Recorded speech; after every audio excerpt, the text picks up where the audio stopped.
And I feel like a lot of times we refrain from taking therapy because how often do you want to see your true self?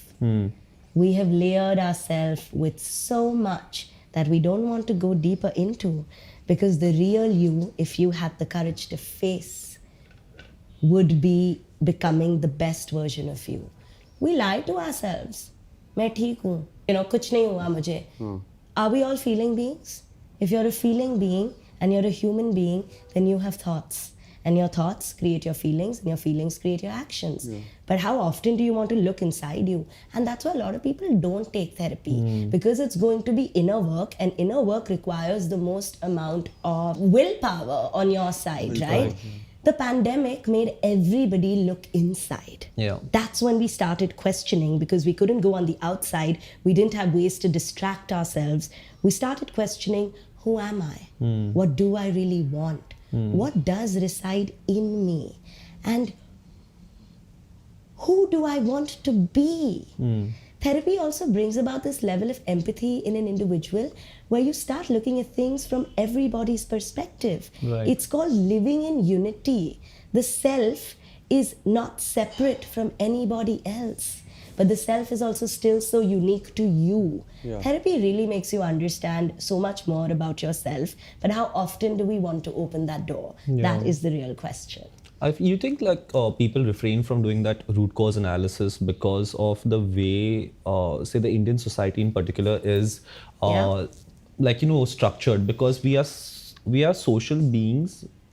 Agreed, but Indians in general, I feel like, are overly social, and even if they don't want to be social, they would be social in a way that they would want to know about what's going on everywhere. And just that fact that, people are going to think about me, that's like the underlying basis of how our society functions, right? Okay, this chacha kya bolege, chachi kya bolegi, dada kya bolege, dadi kya bolegi. So even if the dada or dadi is not thinking about you, or you might take that step of, okay, I want to go to therapy, and they might be supportive, but you getting scared that, okay, society might look at me as some loser, that pressure itself is like refraining people from actually taking that step. You think that's a big part?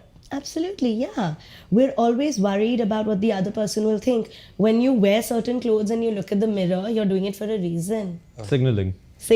Yeah. You're thinking, I'm going out like this, I'll be perceived like this. And it is about the perception of it, which a lot of times does not let you take that step, because society has looked at mental health separate from us. It's a big taboo.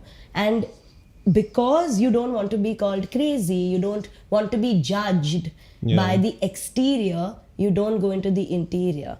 And aren't you judging yourself already? Yeah. You're getting what I mean? Yeah. So really, man, it is because of society. Society has put a very big stigma on it. And it is because asking for help is looked at as a sign of weakness.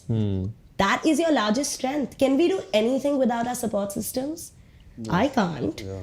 I ask for help all the time. I need help every single day with everything. And help makes you learn. Yeah. But why have we not asked for help? Yeah. Why is it looked at as a sign of weakness? So, when we had joint families, Pele, there used to be that one person who used to be very close to, even if you didn't like the other person in your joint family, who used to tell everything to. Because of times changing, a lot of nuclear families coming up, the way we live our lives now, who is that confidant to you? And now we need to start educating people that the confidant needs to be somebody who has the right training and the right knowledge to be able to guide you. Correct.